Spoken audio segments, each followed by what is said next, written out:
اعوذ باللہ من الشیطان الرجیم، بسم اللہ الرحمن الرحیم۔ السلام علیکم ناظرین محترم، ہماری گفتگو مطلوب خانوادہ قرآن کی نظر میں اس موضوع پر ہو رہی ہے۔ تو ہماری بحث چل رہی ہے جناب ابراہیم علیہ السلام کے خاندان پر کہ پروردگار عالم نے اس خاندان کو منتخب کیا اور اس خاندان پر درود و سلام کا سلسلہ ہے۔ انشاءاللہ اس پہ آگے جا کر ہم بحث کریں گے، لیکن ابراہیم علیہ السلام نے اس خاندان کو اللہ سے مانگا ہے۔ جس طرح عباد الرحمن کی بحث میں بھی ہم نے کہا تھا کہ عباد الرحمن بیویوں اور بچوں کا مطالبہ اور تقاضا خدا سے یہ کرتے ہیں۔ تو یہاں پر جناب ابراہیم کا تذکرہ ہے کہ پہلے بھی ہم نے عرض کیا کہ اسماعیل کس حالت میں یہ دنیا میں آیا اور جناب سارہ کو کیسے اسحاق فرشتوں نے بشارت کے طور پر آ کر اس کی خوشخبری دی، ان پہ مختصر ہماری گفتگو ہوئی۔ خود ابراہیم علیہ السلام خدا سے جو ذریت اور جو اولاد مانگ رہے تھے، دراصل ہمیں مطلقاً ذریت کی ضرورت ہی نہیں ہے۔ جو اولاد ملے وہ نیک اولاد ملے، وہ صالح اولاد ملے۔ اسی وجہ سے سورہ مبارکہ صافات کی کئی آیتوں میں اس خاندان کا تذکرہ ہے۔ جناب ابراہیم علیہ السلام اپنے رب سے یہ درخواست کرتا ہے، ربی ہب لی من الصالحین، پروردگار عالم مجھے صالحین میں سے اولاد عطا فرما۔ ہب کو لایا یعنی وہ اولاد جو فقط دسترخوان پر بیٹھ کے کھانے پینے والے نہ ہوں، بلکہ جو شریک مقصد بن جائے، جو رسالت کا حصہ دار بن جائے، جو ابراہیم کی نبوت کو استمرار اور دوام دے۔ ایسی اولاد کا مطالبہ ابراہیم خدا سے کر رہا ہے۔ تو یہ دراصل ہمارے لیے اور آپ کے لیے یہ درس حیات ہے کہ خدا سے اگر اولاد مانگے تو ہمیشہ صالح اولاد کی تمنا کرے، ورنہ وہی اولاد وبال جان بن جائے، وہی اولاد ہمارے لیے جینا حرام کر دے۔ تو اولاد وہ مانگے جو صالح ہو۔ اسی وجہ سے جناب ابراہیم علیہ السلام خدا سے صالح خاندان تشکیل پانے کی دعا اور نصرت مانگ رہا ہے۔ ربی حب لی من الصالحین، سورہ صافات کی آیت نمبر 100۔ اس کے بعد خداوند عالم ابراہیم کی اس دعا کو فوری طور پر قبول فرما کر خوشخبری دے رہا ہے، فبشرناہ بغلام حلیم، ہم نے ایک بردبار، ایک حلیم بیٹے کی خوشخبری ہم نے ابراہیم کو سنا دی۔ ابراہیم اب ہم تمہیں ایک حلیم بیٹے دیں گے، یعنی جس میں بہت زیادہ بردباری ہے۔ تو فلما بلغ معه السعی قال یا بنی انی اری فی المنام انی اذبحک۔ عجیب ماجرا ہے یہ ابراہیم کا قصہ بھی۔ یہ چونکہ قیامت تک انسانوں کے لیے ہدایت ہے اور تربیت ہے، اور اس میں خدا کی آیتیں ہیں، اس کی بشارتیں ہیں۔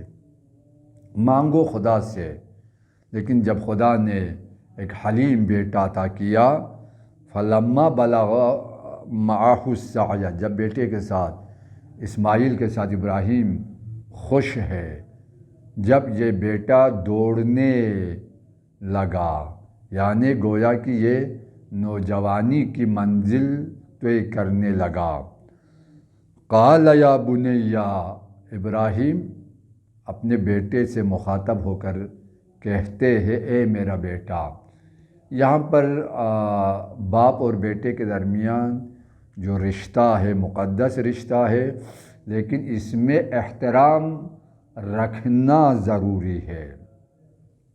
باپ بیٹے سے کہہ رہا ہے یا بنیا، بیٹا باپ سے کہہ دے یا ابتا، کتنے احترام ہے، کتنے اس میں اس تقدس کا لحاظ ہے۔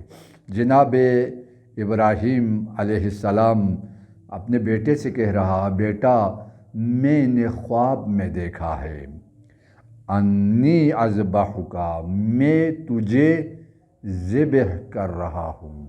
کتنا ہماری نگاہوں میں وحشتناک خبر ہے کہ پہلے تو یہ ہے کہ بیٹا نہ ملے، اولاد نہ ملے، مانگ مانگ کر زندگی کے آخری حصے میں بیٹا ملے، اور اس کے بعد اس بیٹے کے ساتھ دوڑ رہے ہیں، کھیل رہے ہیں، خوشیاں منا رہے ہیں کہ یک مرتبہ بیٹے سے جدا ہونے کا حکم نہ دے، بیٹے کو ذبح کرنے کا حکم دے۔ ابراہیم کا یقین دیکھے، ابراہیم کا ایمان دیکھے۔ کوئی اور ہوتا تو ہزار بہانے کر لیتا کہ یہ خواب ہے، بھائی یہ خواب میں کچھ بھی ہو سکتا ہے، اس کا تعلق شاید حقیقی دنیا سے نہ ہو، بہانے بنائے، دوسروں کے پاس جا کر پوچھے۔ لیکن کیسے ہو سکتا ہے کہ خواب میں ذبح کرنے کا حکم دے اور وہ ذبح کرے؟ نہیں، یہ ہماری دنیا میں ناممکنات میں سے ہے، لیکن اولیاء الہی کی دنیا میں یہ ممکنات میں ہے، بلکہ خواب میں بھی ان پر وحی الہی نازل ہو جائے، خدا کے بعض دستورات خواب میں ان کو ملے، جس طرح جناب ابراہیم علیہ السلام کا یہ خواب، اس خواب میں ابراہیم کو حکم خدا مل رہا ہے، ان پہ وحی ہو رہی ہے، ان کو عمل کا حکم دے رہا ہے۔ اسی وجہ سے ابراہیم اپنے بیٹے سے کہتا ہے، میرا بیٹا تو بتا میں کیا کروں۔ دیکھو، جب پہلا تو ایسا مرحلہ آتا ہے کہ اس مرحلے میں اس مسئلے کو بیان کرنا کوئی آسان کام نہیں ہے۔ بوڑھا باپ جوان بیٹے سے کہہ دے تجھے ذبح کرنے کا حکم مل رہا ہے، لیکن بیٹے کا بھی کمال آپ دیکھیں کہ بیٹے نے یہاں پر یہ نہیں بہانہ بنایا بابا خواب ہے، بیٹے نے یہ بہانہ نہیں بنایا بابا دوبارہ اللہ سے پوچھے، اللہ سے رابطہ قائم کرے، خدا چاہتا کیا ہے، کیونکہ ابراہیم پر تو ملک آتے رہتے ہیں، اور بیٹے کو بھی یہ پتہ ہے، بیٹے کو بھی باپ کی نبوت پر اتنا یقین ہے کہ خواب میں آنے والے دستور کے مقابلے میں یہ بیٹا سر تسلیم خم ہو جاتا ہے۔ اس بیٹے کے ایمان کو دیکھو، چلو ابراہیم پر تو نبوت کا سلسلہ ہے، تو نبی ہے، تو فرشتے آ رہے ہیں، لیکن اسماعیل ابھی چھوٹی عمر میں ہے، بچہ ہے، ابھی نبوت شاید نہ ملی ہو، لیکن باپ کے خواب پر اتنا اعتماد ہے کہ باپ کے مقابلے میں یہ بیٹا کھڑا نہیں ہوتا۔ نہیں تو نوح کے بیٹے نے اصلاً ایمان نہیں لایا، نوح کے بیٹے باپ کے مقابلے میں کھڑا ہوا۔ جب باپ نے کہا کہ کشتی میں آؤ، سوار ہو جاؤ، طوفان تمہیں لے ڈوبے گا، بیٹے نے کہا میں پہاڑ پہ چڑھ جاؤں گا، یہ پہاڑ مجھے بچائے گا۔ یعنی اس قدر بے اعتماد بیٹا، اس قدر خدا کے فرمان سے منہ موڑنے والا بیٹا، یہ نوح کا بیٹا ہے، لیکن یہ ابراہیم کا بیٹا ہے، جو خواب میں بھی ذبح کا دستور باپ کو ملے تو بیٹا کیا کہہ رہا ہے؟ بیٹا یہ کہہ رہا ہے یا ابت افعل ما تؤمر، میرا بابا جو امر ہوا ہے کر گزر۔ آخر باپ ہے، لیکن بیٹا کہہ رہا ہے ستجدنی انشاءاللہ من الصابرین، بابا انشاءاللہ مجھے صابرین میں پاؤ گے، مجھے ذبح کرو گے تو میں فریاد نہیں کروں گا، مجھے ذبح کرو گے تو میں ہاتھ پیر نہیں ماروں گا، مجھے ذبح کرو گے تو میں انکار نہیں کروں گا، میرا بابا تو جو کچھ کرنا چاہے کرو، جو دستور الہی ہے کر گزرو، مجھے صابرین میں پاؤ گے۔ کتنا خوش قسمت خانوادہ ہے، کتنا خوش قسمت باپ ہے کہ جس باپ کو ایسا فرمان بردار بیٹا ملے۔ یہ ہر ایک کو خدا نصیب نہیں کرتا، اس کے لیے تلاش کرنے کی ضرورت ہے، امتحانوں سے گزرنا ہوتا ہے، خدا کی قربت حاصل کرنے کی ضرورت ہوتی ہے، مقام اطمینان پر جانے کی ضرورت ہے، اطمینان قلبی پر جانے کی ضرورت ہے، انسان یقین کی منزل پر فائز ہو۔ اور یہ ایسا خانوادہ ہے کہ آپ دیکھو، ماں وہ جو بیابانوں میں اکیلے رہ کر بیٹے کی پرورش کرے لیکن شوہر پر اعتراض نہ کرے، اور ادھر بیٹا جو باپ کے خواب کے مقابلے میں گلا پیش کر رہا ہے، اپنے گلے کو پیش کر رہا ہے، بابا جان تو چھری رکھ میرے گلے پر، مجھے تم صابرین میں پاؤ گے۔ اور باپ اتنا صابر کہ جب امر الہی ملے تو اس قدر امر الہی کے آگے یہ سر تسلیم خم ہے کہ جب کہہ دے کہ بیٹے کو ذبح کرو، یہ نہیں پوچھتا پروردگار کیوں، کس وجہ سے، یعنی مقام عشق میں کوتنا ہے، فنا ہونا ہے۔ اگر سوال کرے تو ابھی اس منزل پر ہی یہ نہیں پہنچا، چونکہ سوال کا مطلب ہے اس امر پہ اعتراض ہے، یعنی کیوں ایسا کر رہا ہے، اس میں کیا فلسفہ ہے۔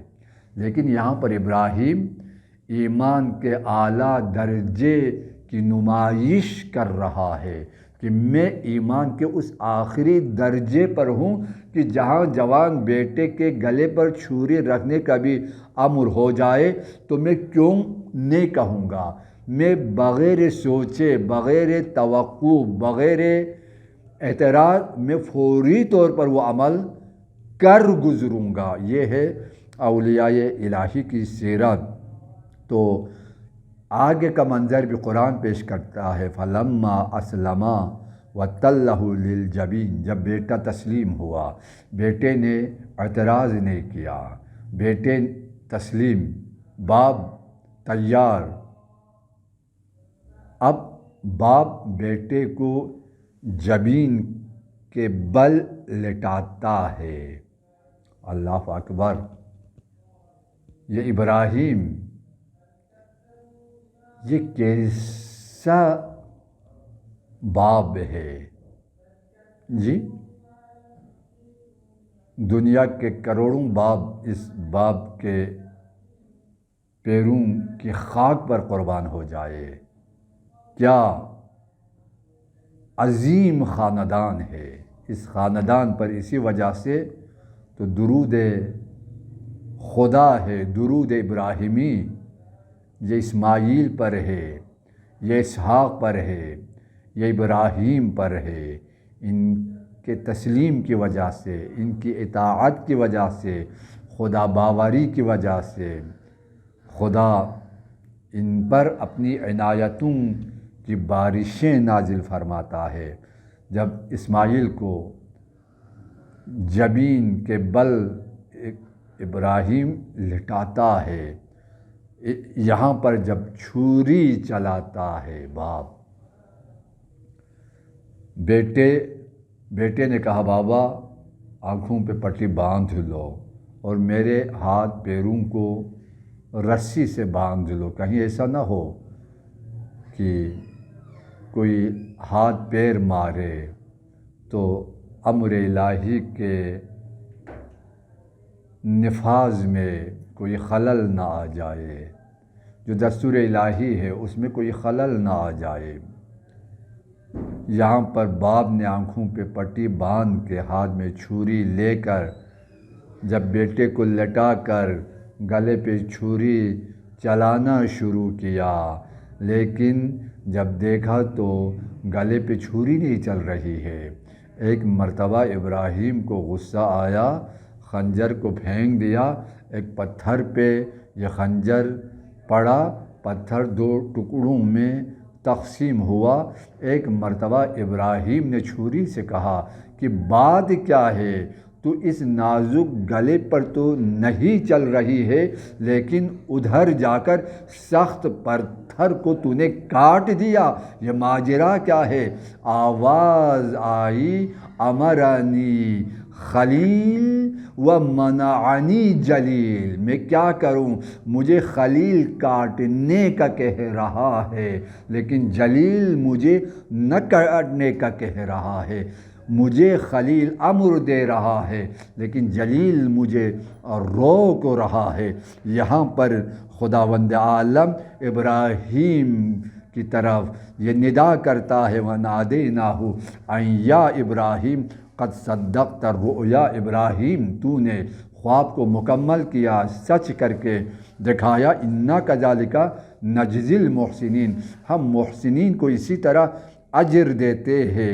ان ھذا لہو البلاء المبین، یہ بہت ہی سخت امتحان تھا۔ وَفَدَيْنَاهُ بِذِبْحٍ عَظِيمٍ، ہم اس قربانی کو ایک ذبح عظیم میں تبدیل کرتے ہیں۔ اس خاندان نے ہمیشہ بڑی قربانی دی ہے، اسماعیل ہو یا حسین ہو، قربانی پہ قربانی یہ خاندان دے رہے ہیں۔ تو پروردگار عالم نے اس خاندان کو قیامت تک آنے والے انسانوں کے لیے رول ماڈل بنا کر پیش کیا۔ دیکھو اس خاندان میں جو ماں ہے اس کے کردار بے مثال ہے۔ جب وہ ماں دوڑتی ہے تو پروردگار اس کے دوڑنے کے انداز کو سعی صفا و مروہ کے طور پر حج میں شامل کر کے قیامت تک آنے والے حاجیوں کو ہاجرہ کی سیرت پہ دوڑاتا ہے۔ اس خاندان کے بچوں کا کیا کہنا کہ جب امر الہی ہو جائے تو امر الہی کے مقابلے میں اپنا گلا پیش کرے۔ یہاں تو اسماعیل کا گلا بچ گیا، اماں کربلا میں اسماعیل کربلا کا گلا نہ بچ سکا۔ یہاں پر چھری نہ چلی، اماں کربلا میں چھری چلی۔ یہ خاندان ہمیشہ قربانیاں دیتے رہے ہیں اور دیتے آ رہے ہیں، اور قیامت تک انہی کی قربانیوں کا سلسلہ جاری ہے۔ دعا کرتا ہوں پروردگار ہمیں اس خاندان کی معرفت عطا فرما، اس خاندان کی سیرت پر ہمیں چلنے کی توفیق عطا فرما۔ والسلام علیکم ورحمۃ اللہ وبرکاتہ۔